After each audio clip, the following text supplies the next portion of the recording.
Vengo a presentar el ciclo de charlas Los Caminos de la Virtualidad. Este es un ciclo de charlas organizado por la Embajada de Francia en Uruguay y la Universidad Ort Uruguay. Yo estoy encargado de la licenciatura en Animación y Videojuegos, en el cual es una carrera universitaria que convoca a estudiantes a introducirse en el mundo de la animación del videojuego en sus diferentes formas.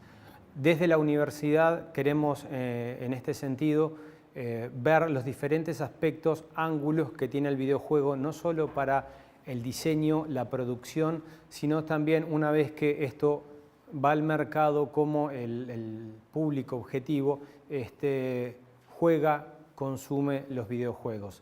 Para ello, en este ciclo de charlas tenemos a dos personas que invitamos a que expongan y a tener una ida y vuelta, ¿sí? Sobre el tema que nos convoca hoy, que es videojuegos en el mundo virtual, adicción y libertad.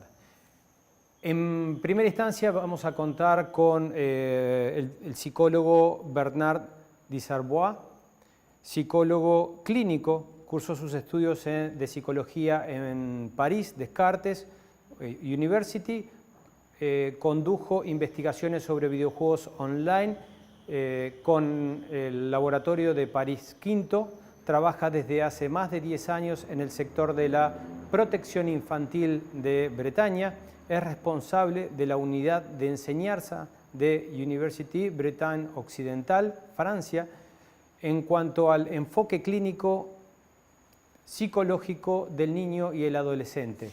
Su trabajo está orientado al psicoanálisis, es un invitado de la Embajada de Francia en el Uruguay, y ahora vamos a pasar en primera instancia a la exposición que nos hace Bertrand, que está grabada ya que no pudo asistir, pero amablemente nos envió su video. Por lo que ahora vamos en primera instancia con Bertrand. Bonjour, bonjour Montevideo. Buenos días Montevideo. Hoy quisiera hablarles de los videojuegos y de su adicción en red. Cuando se habla de este tema, pienso que tenemos que tener cuidado en lo que se dice sobre los juegos en red. La idea no es diabolizar a estos juegos ni Internet, ni menos estigmatizar a la gente que está atrapada en una adicción o señalarlos con el dedo. Los juegos virtuales, los juegos digitales son ricos en términos de evasión, de placer compartido, de creatividad, y algunos autores hablan incluso de cultura digital. Hay que recordar la importancia para el niño, para el adolescente, para el adulto del juego, la importancia del juego, que aporta beneficios, que desarrolla, que estimula su curiosidad, desarrollando experiencias múltiples. Es cierto que el juego virtual también lo permite, alimenta la imaginación. Y también el videojuego es un medio de expresión artística, no lo olvido. Es cierto que es una industria, no lo olvido, pero también detrás es cierto que, un poco como en el cine, que también es una industria, detrás hay creadores, hay artesanos que modelan estos juegos, que pueden tener mucho arte a veces.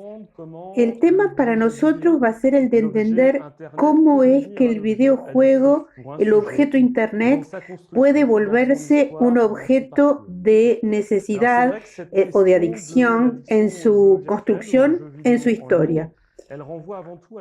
Los videojuegos en línea remiten en general a la conducta de dependencia y está en el centro de toda conducta adictiva, lo cual explica el pasaje de una adicción por parte de un sujeto de una adicción a la otra, y esto en un mismo sujeto. Puede tener varias adicciones al mismo tiempo.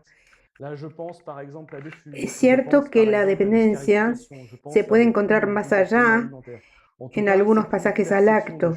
Pienso, por ejemplo, a las autoagresiones, pienso en trastornos alimentarios, es una percepción e incluso las fugas. Estas problemáticas de dependencia es la posibilidad de separarse del otro porque se depende de él. El sujeto va a encontrarse enfrentado a dos angustias contradictorias. Philippe Jamet trabajó sobre este tema: la angustia de separación y la angustia de intrusión. La de separación es muy lejos me siento abandonado y muy cerca me siento invadido. Allí el sujeto le va a ser imposible encontrar el justo medio. Imposible separarse, imposible dejar de depender. De allí que el objeto adictivo le da la sensación de que no depende más del otro, pero depende del juego.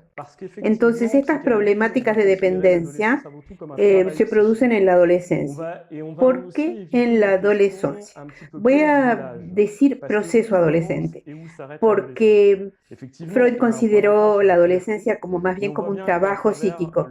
Es cierto que está la pregunta de la edad y que tenemos el hito de la pubertad, pero adolescencia, joven adulto, preadolescencia, ¿dónde está el límite? No está muy claro. Y es complejo. Entonces, este proceso adolescente es tributario de lo que ha ocurrido durante nuestra infancia y puede reactivarse y prolongarse en todo momento de la vida. Podemos resumir este proceso rápidamente por dos grandes temas: la construcción identitaria y la separación de los padres. La construcción identitaria consiste en que nuestro cuerpo es sexuado ahora y que van a operar diferentes cambios con la gente de mi edad, en las relaciones de amistad, fuera de la familia e incluso relaciones amorosas. Y la separación de los padres viene ante todo a reformular la relación con los padres. No se trata de dejar la relación con los padres, pero sí se trata de separarse del tipo de vínculo, de modificar la relación infantil para volverse adulto. Porque la idea para el adolescente es hacerse adulto y es crear su propia historia, su propio destino, potencialmente su propia familia y volverse él mismo padre. Es decir, que los padres ya no van a estar en el centro, no van a ser el primer objeto como lo fueron durante la infancia, sino que pasan a un rol secundario. Es entonces la adolescencia un proceso de separación, individuación, separarse de los padres para hacerse adulto. Entonces hay una pérdida, la pérdida de un lazo afectivo. Este trabajo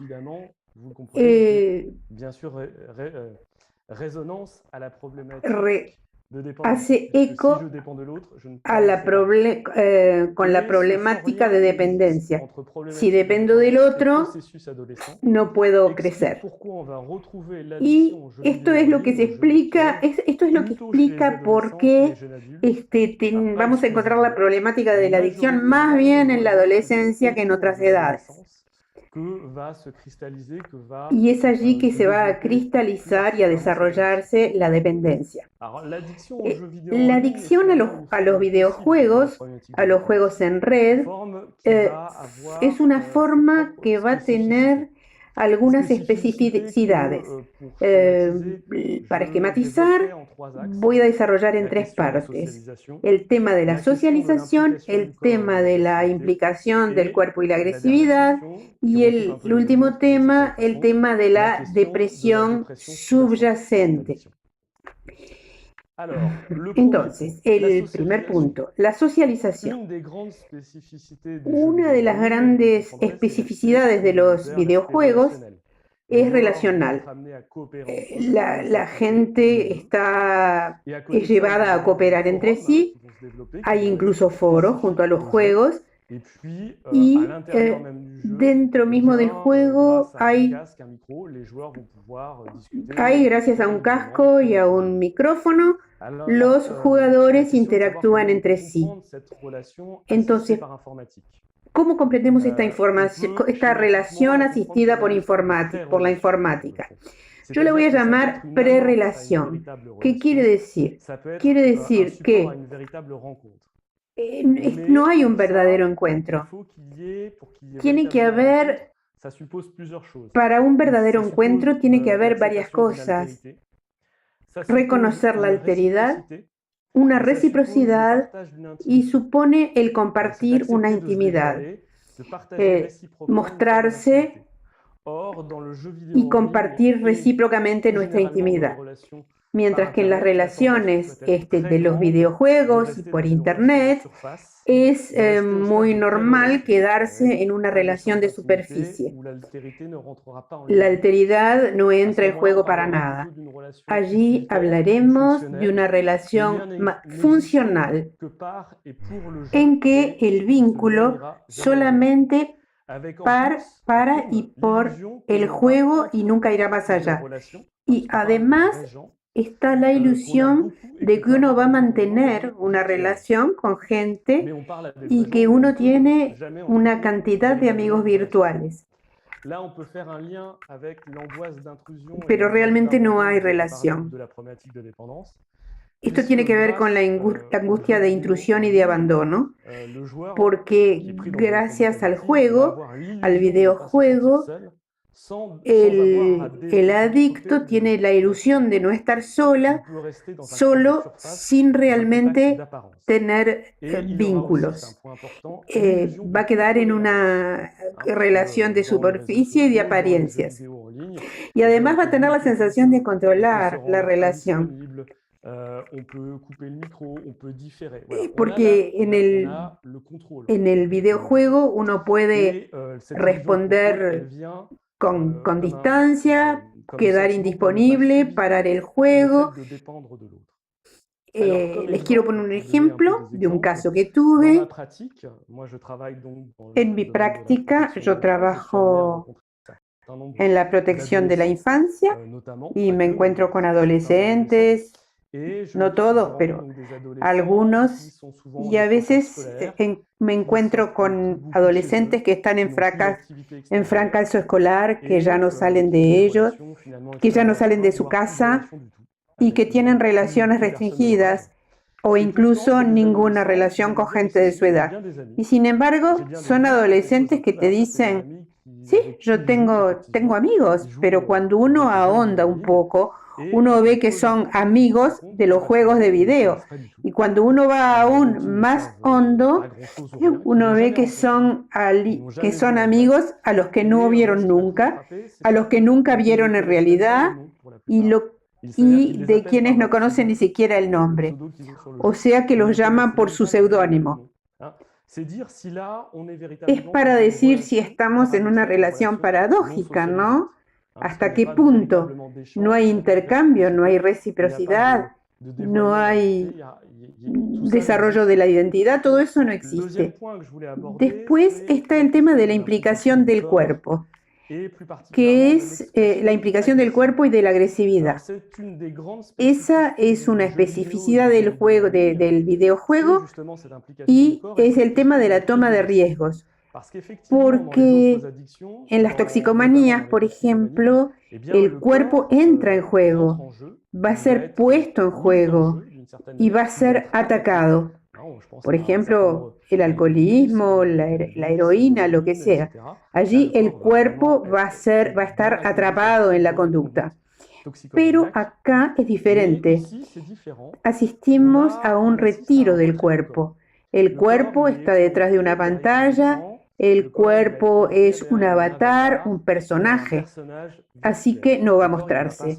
Y el videojuego, es una situación en que la muerte no es realmente dramática. Uno puede morir con frecuencia y no irreversible.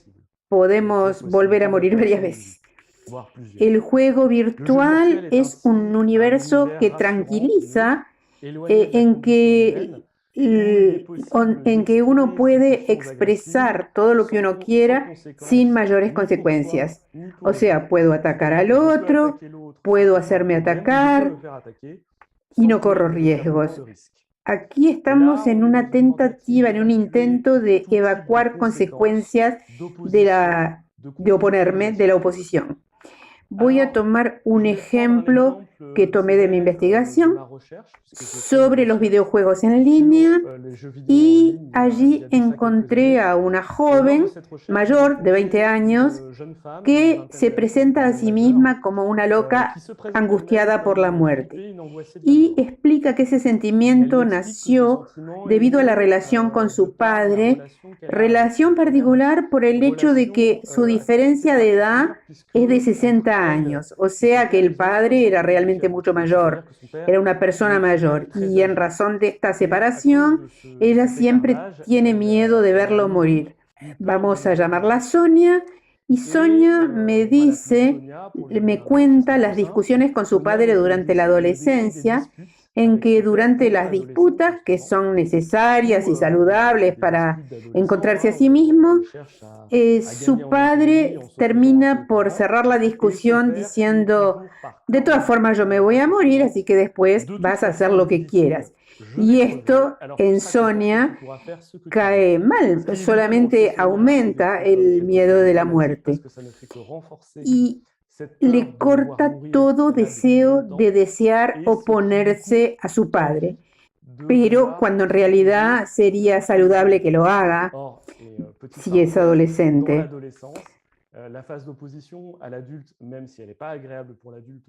Esto es completamente necesario para que el adolescente se transforme en adulto y se sienta libre. Entonces, Sonia describe que un consumo de pantallas cada vez mayor. Pasa días enteros mirando series y luego termina en los videojuegos en línea. O sea que habla de una verdadera escapatoria. Estos videojuegos, ella los llama a jueguitos estúpidos, pero dice, no lo digo por denigrar, es justo lo que preciso, es lo que me interesa, es esa ligereza, esa distracción que no sirve para nada, es lo que me da libertad y me hace bien.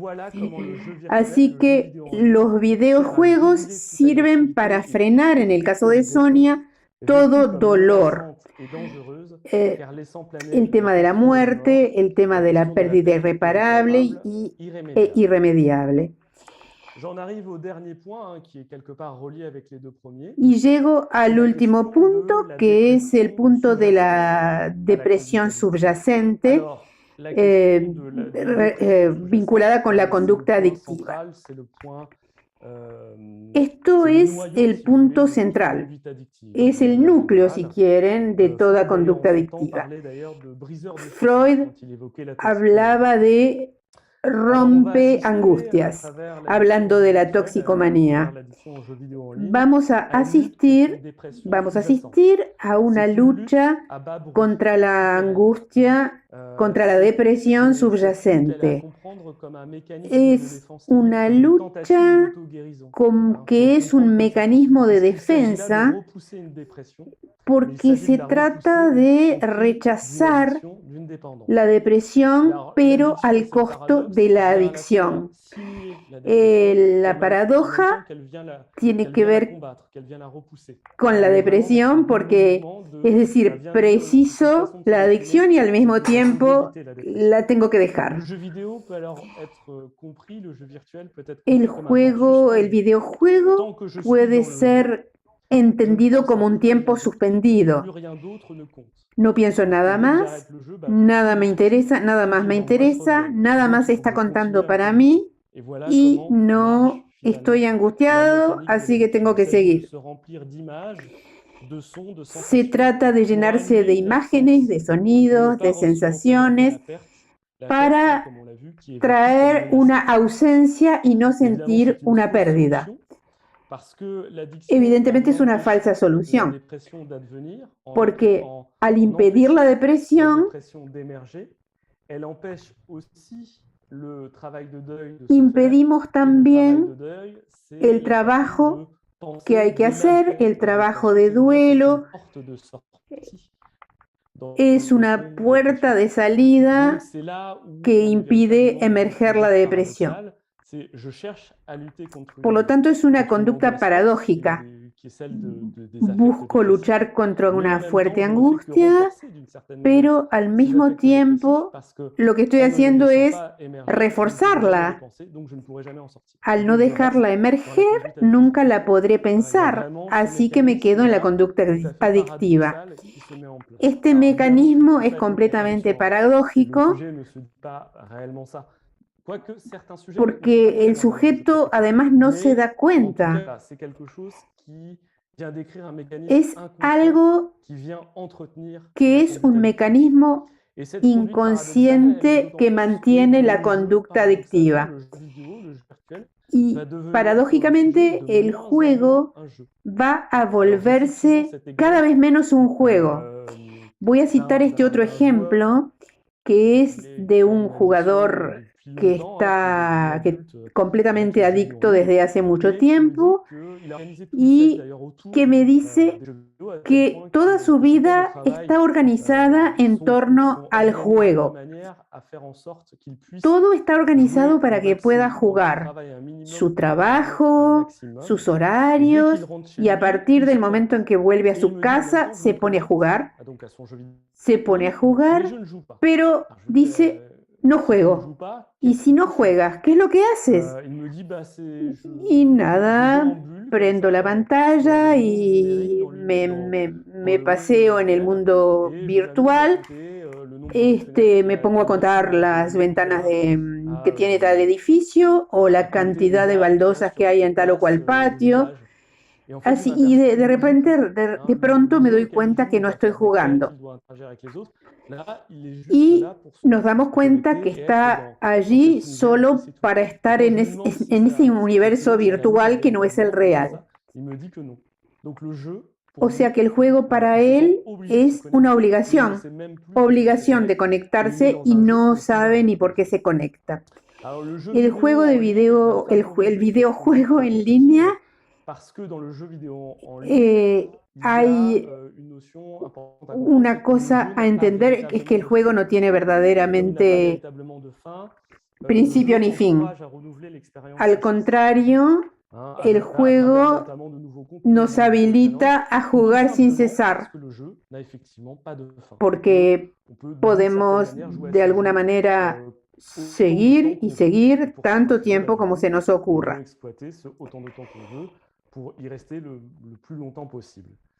Entonces,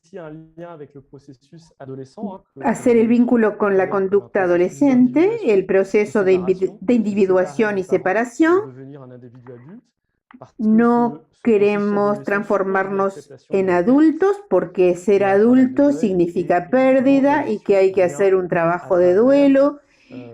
Y la adicción resulta de este mecanismo de pérdida que uno evita tener. Entonces, el ejemplo que les puedo dar es cierto. Les decía que trabajo en la protección de la infancia con asistentes sociales y con frecuencia cuando ven a estos adolescentes encerrados, lo primero que les llama la atención es que tienen como una especie de aspecto sombrío. Esta especie de tristeza es un estado particular, es un malestar, pero difuso, que no dice su verdadero nombre, que muchas veces uno interpela a estos adolescentes y los adolescentes se asombran porque para ellos no existe, cuando para los demás es evidente. Otro punto también cuando se habla con estos adolescentes es que hay algo que vuelve con frecuencia, el hecho de no sentir más nada en cuanto a emociones. Hay cantidad de jugadores. El videojuego tiene la característica de anestesiar. Ahora, si nos anestesiamos, significa que hay un dolor de alguna manera. Si me hablan de anestesia, hay dolor.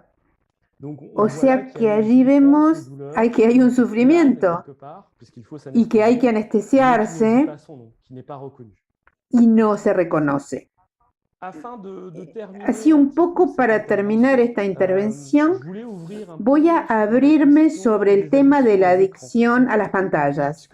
Es algo que se encuentra cada vez más en nuestra práctica. Nos damos cuenta de que hay adicción a los videojuegos, pero en el fondo los adolescentes y los preadolescentes, y a veces los casi mayores, tienen un mayor desarrollo de adicción a la pantalla. Al fin de cuentas, son adictos al objeto pantalla, ya sean tabletas, teléfonos, una computadora, videojuego en red, foro, sea lo que sea, pasar de una página a otra de internet, los teléfonos, las redes sociales, y vemos claramente que es el objeto pantalla que produce la adicción, como si el objeto, y ahí vamos a encontrar los mismos mecanismos, la idea fuera de cortar la relación con el otro haciendo pantalla. Es también estar en un universo neutro, sin riesgos. Y al final también encontramos este aspecto triste, sombrío. Y finalmente encontramos esta lucha contra una forma de depresión que no dice su verdadero nombre. Esto es todo, termino. Muchísimas gracias y gracias por vuestra atención.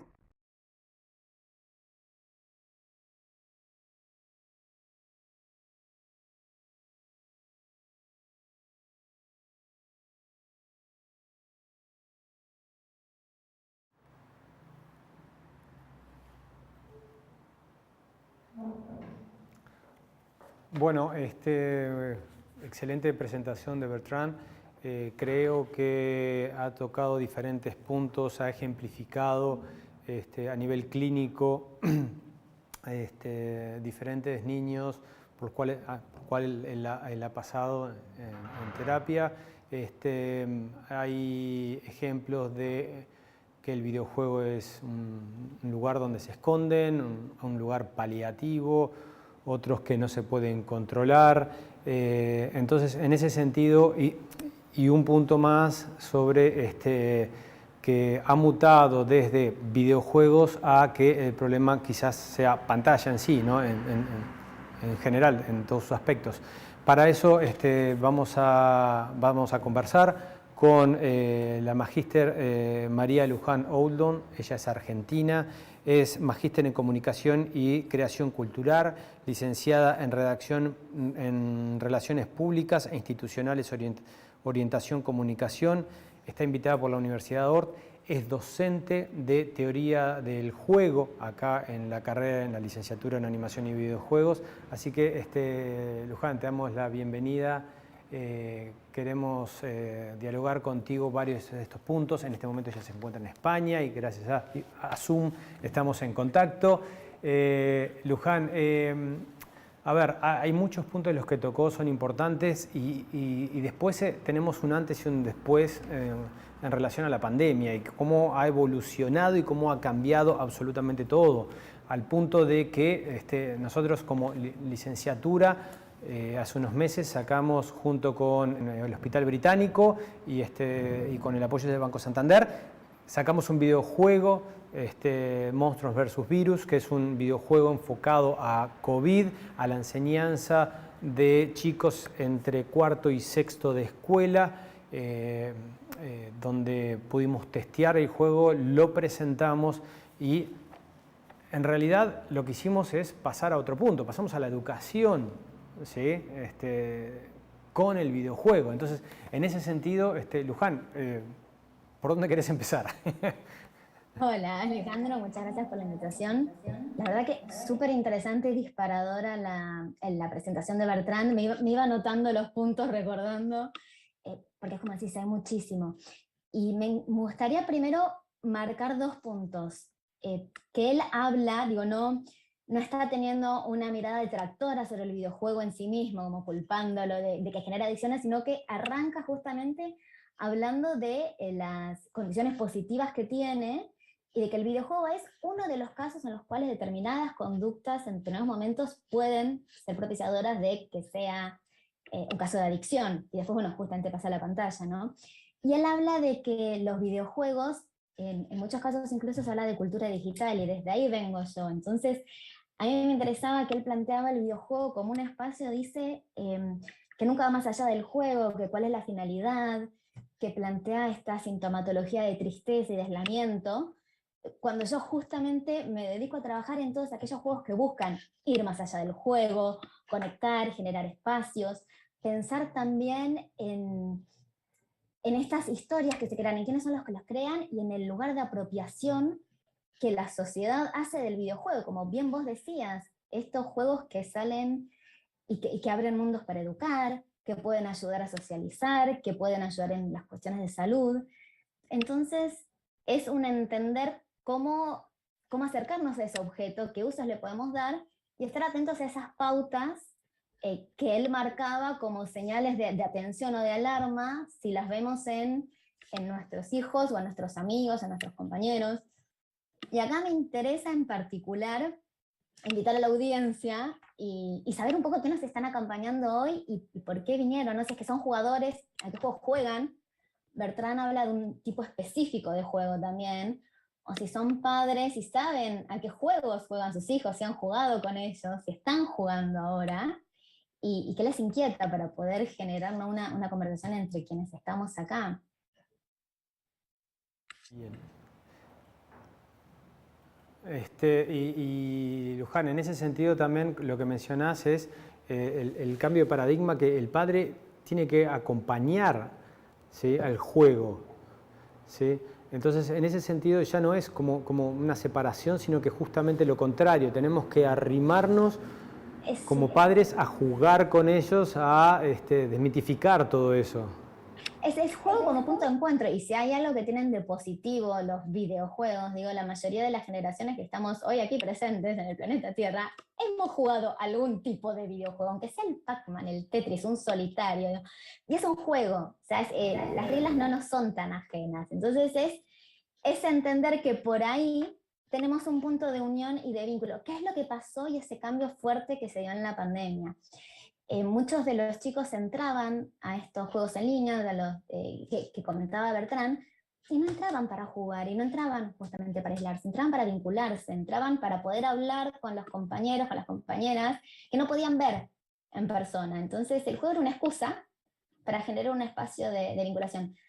A mí me pasa como mamá, y tengo todavía dos chicos muy chiquitos, la nena Vera tiene 2 años y Gael ya tiene 6, pero bueno, ahora que nos vinimos justamente a Barcelona, Gael se conecta y juega con mis papás, y juegan a Minecraft, entonces juegan en línea juntos, y es un espacio de charla con mi papá, y desde ahí están.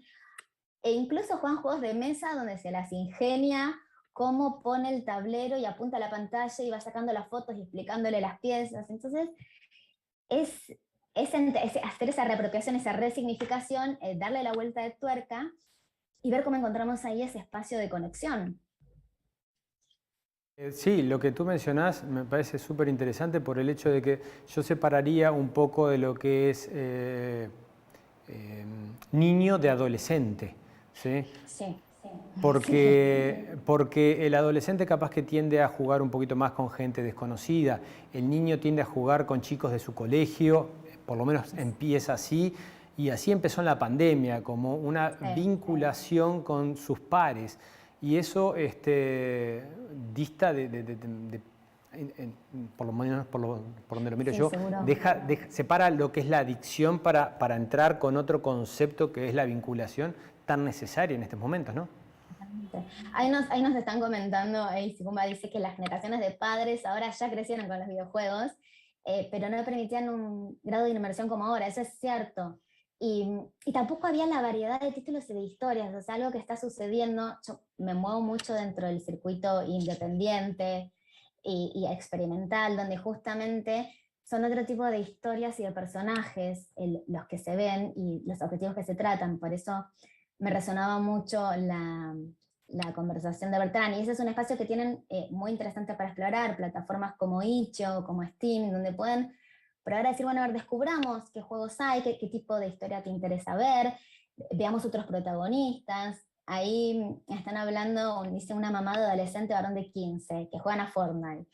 Fortnite, que ha sido el gran protagonista y éxito en este tiempo. Bueno, ver eso, ¿no? ¿Qué juegos dejamos entrar? ¿A partir de qué edad? Porque ahí empiezan a aparecer códigos, como pasa con el cine, entender que si es un juego, todos jugamos, pero hay determinadas temáticas, hay determinados géneros que son acordes o no a ciertas edades. Entonces, es evitar el entrar con un no grande y el grito, sino entender qué es lo que está buscando, ver qué otras opciones podemos encontrar como alternativa, o quizás, bueno, probar a estar un rato al lado intentando jugar con nuestros hijos y si nos dejan como adolescentes, y explicándole o conversando después, bueno, qué es lo que viste, qué sentiste, qué pasó, porque sí hay consecuencias en la red. Digo, ahora estamos acá conectados gracias a la digitalidad, y sí se exponen los chicos, eso es cierto. O sea, quizás entran y es un espacio seguro al principio, pero es ese espacio seguro que ellos crean, y entonces, bueno, ver qué historias cuentan, con quiénes hablan. Pero no es el juego en sí, es esa compañía que tenemos que hacer siempre, incluso con los compañeros de verdad, de carne y hueso, ¿no? Es saber con quiénes se juntan y cuáles son las inquietudes que tienen. Sí, sí, tal cual. Luján, me están diciendo que hay varios mensajes en YouTube. Sí, ahí estoy viendo otra más que dice: mi hijo de 14 juega al LOL, grita, golpea la mesa, los amigos juegan a lo mismo. Intenté acercarme, pero no me dejó. Claro, No. quizás no es necesario, no, porque No, bueno, lo que dice, pero no, está no bien, te va a está bien que dejar. tenga su espacio, pero quizás es conversar después, ir viendo, contame de qué se trata, ¿no? Ir viendo ese otro lugar. Vos tenés hijos más cercanos en edad ahí para dar tips.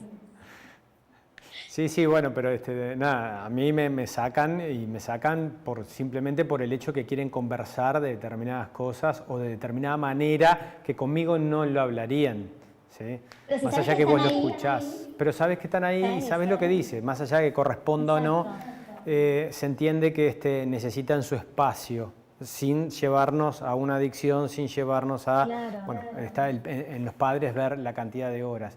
Sí, estás atento a cómo Nosotros, sale de esa sesión de juego, exacto, qué estado de exacto. ánimo. Ahí dicen, mis hijos juegan Animal Crossing, un juego que me parece sin objetivo, un paseo, una evasión. Me cuesta entender todo el tiempo que pueden pasar enganchados. Es hermoso Animal Crossing, es hermoso. Mi hijo de 6 se enganchó y me robó la isla y se la construyó toda él. Animal Crossing es un caso paradigmático de pandemia, justamente.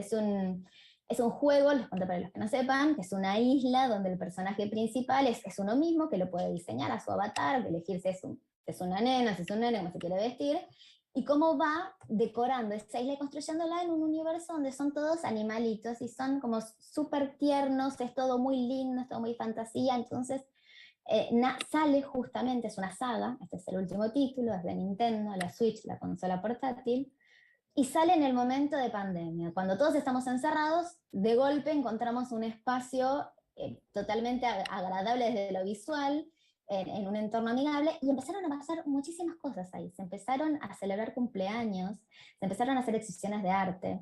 Biden organizó su campaña política ahí adentro, porque es un juego que se juega en red, y uno puede invitar a sus amigos. Entonces, hubo un caso en Twitter que marcaban de una chica que entró, y ahora no recuerdo qué actor le apareció en la isla, porque uno, bueno, tiene sistemas de trueques y demás, entonces estaba fascinada por algo que jamás le podría haber pasado en la vida real, y se fue visitada por, creo que era alguien del Señor de los Anillos.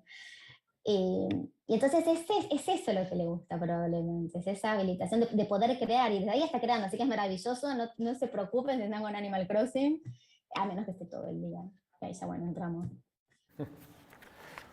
Perfecto. ¿Alguna otra preguntita por ahí? Sí, los que crean los juegos piensan en los aspectos psicológicos que desencadena tal o tal guión. Hay una intención desde lo comercial para lograr mayor atención. Uy. Bueno, ahí tenés dos líneas, dos grandes líneas. Como toda producción cultural, y están los dos caminos, el comercial y el independiente, ahí ya cae en la intencionalidad del creador y en a dónde le va a estar prestando mayor atención. A mí me interesa trabajar con aquellos juegos que justamente están reflexionando en los aspectos psicológicos, en el usuario, en qué historia está queriendo contar. Y entiendo que desde la carrera de videojuegos acá en la ORT se preocupan justamente por hacer tomar conciencia sobre lo que están produciendo, que desarrollan juegos, son objetos culturales, y que así como un libro o como un cuento, tienen una llegada emocional y un impacto muy fuerte en las personas a las que llegan, y por sobre todo, es todavía más fuerte por la empatía que generan, por esa posibilidad de ser protagonistas. Entonces, definitivamente, tienen que ser desarrollados con responsabilidad. No siempre sucede, y para eso, bueno, hay determinados estándares a cumplir y controles que se generan, y por sobre todo para eso está también la opinión de los jugadores, de los usuarios, para hacer después la crítica y llamar la atención sobre esos juegos que van bien o que no van bien. Por eso tenés determinadas empresas que sacan videojuegos comerciales, porque es comercial evidentemente, y los diferentes tipos de juegos comerciales, pero también está el videojuego educativo, de concientización. ¿Sí? Hace poquito estábamos hablando con Luján de que el Fortnite, más allá de los skins que te presenta, ahora tiene una sección creada por la comunidad donde te transporta a el discurso de Martin Luther King en Washington, D.C. Entonces, hay cierto interés que no sea de todo comercial, sino que va por otros lados. O sea, cuando vos diseñás un videojuego, vos lo que estás diseñando es una experiencia. Y esa experiencia tenés que ver cuál es el público objetivo al cual le querés llegar y cómo querés llegar. ¿Sí? O sea, no saber solo quién, sino cómo. Y dependiendo del tipo de empresa. ¿Sí? En este caso, Luján, creo que vos tenés más casos para contar sobre este tipo de mundos que se crean para alejarlos simplemente del hecho de jugar por el jugar, ¿sí? Para llevarlo a otros objetivos, ¿no? Sí, que lo que contaste es fantástico, porque no es solamente el desarrollador, que acá, bueno, en el campo de los indies y de lo artístico hay muchos casos que justamente tratan sobre esas otras historias y mensajes, sino que son los jugadores mismos los que después pueden reapropiarse del juego, resignificarlo, y sobre todo en tipos de juego como Fortnite o en juegos de mundo abierto, donde tienen la posibilidad de crear sus propios universos ahí adentro. Entonces está la herramienta abierta a disposición del uso que después le den los jugadores.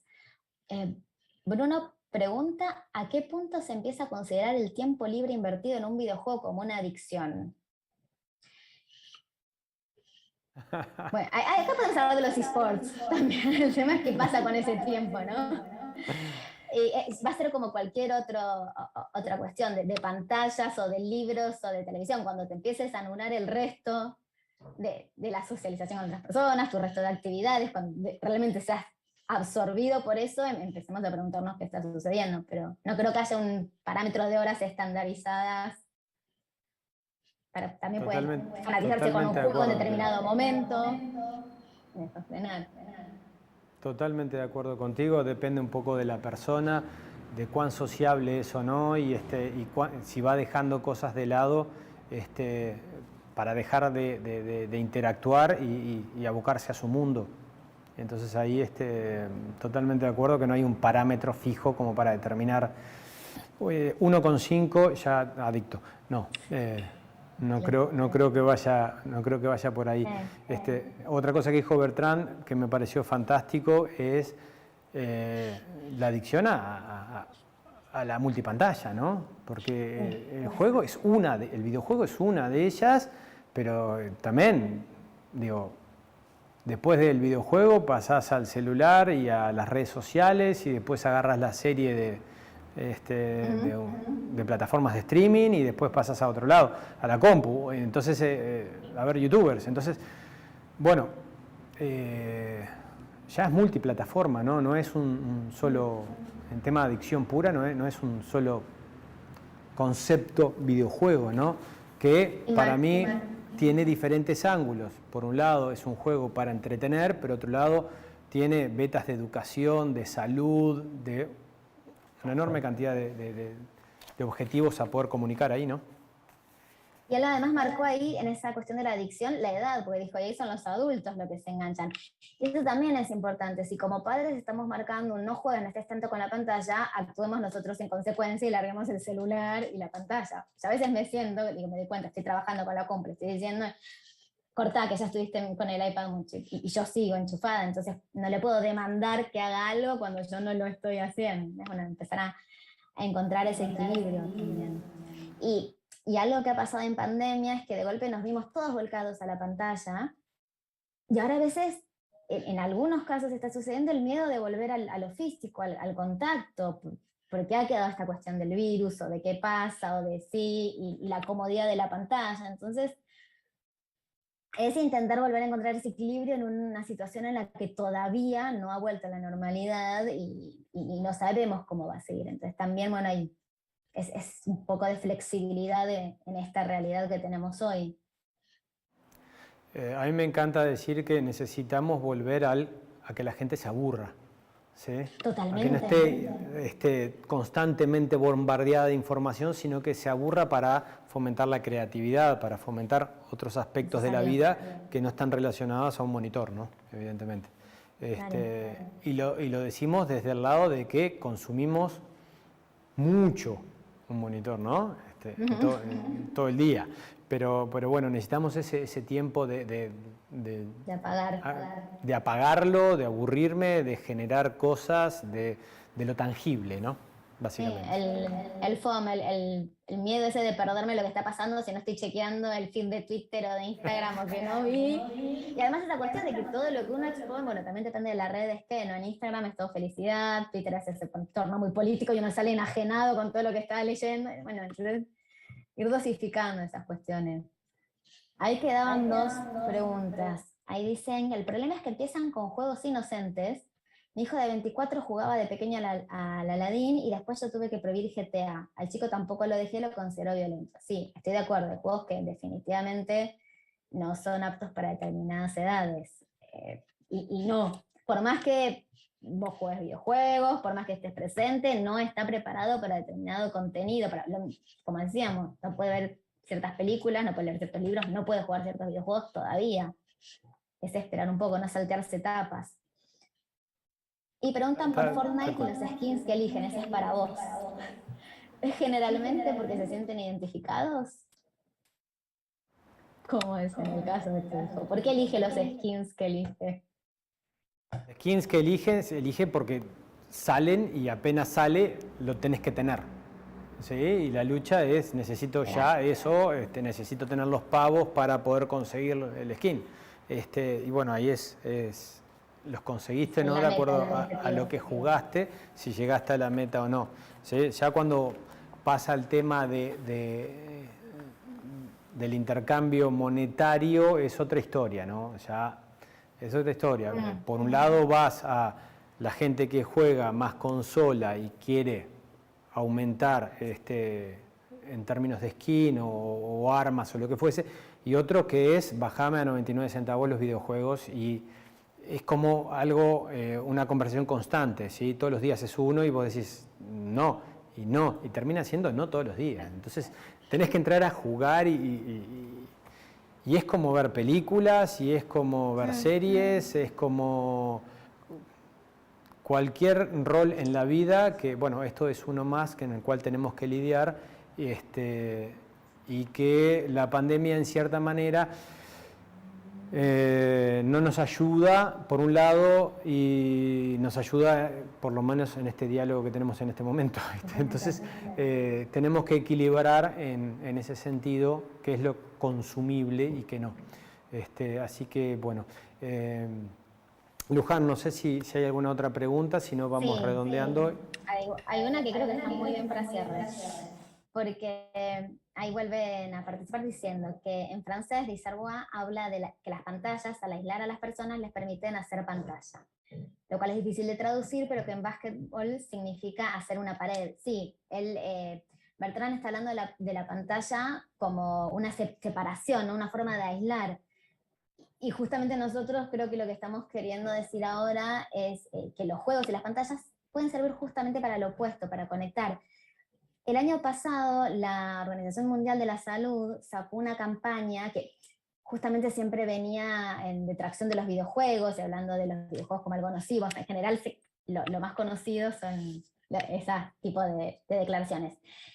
Y por el contrario, el año pasado sacó una campaña hablando de, con un juego de palabras nuevo, Play Apart Together, hablando de jugar a la distancia pero juntos, con esta posibilidad de la virtualidad, y también de jugar una parte en la historia, no jugar una parte en la historia del otro, jugar una parte en esta historia que está sucediendo. Entonces, como todo, la pantalla puede tener esas dos funcionalidades, la de separar o de unir. Queda en nosotros para dónde la vamos a llevar.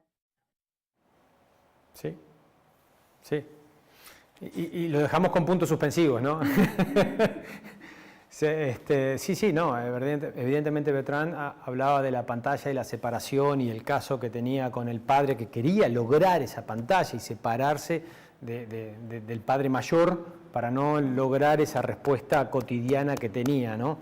Evidentemente, sí, bueno, para muchos casos servirá para separarse. En nuestro caso queremos justamente lo contrario, como dice Luján, unir, dialogar y que exista esa conversación entre pares, ¿sí?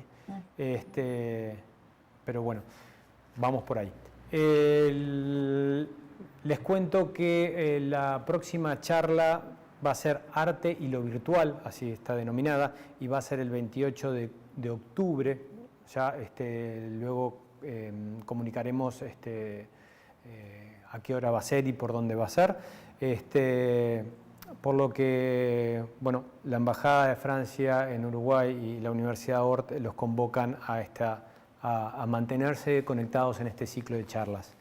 A nosotros, desde el lado de la universidad, y sobre todo mantenemos lo que es sobre todo en la carrera de animación y videojuegos, así como tenemos este ciclo de charlas en términos del audiovisual, el videojuegos en sí, también trabajamos lo que es la animación, y para ello tenemos el Festival Internacional de Animación, que hace 15 años lo hacemos, con presencia de más de 60 países que han mandado cortos animados, y esto va a ser el 13, 14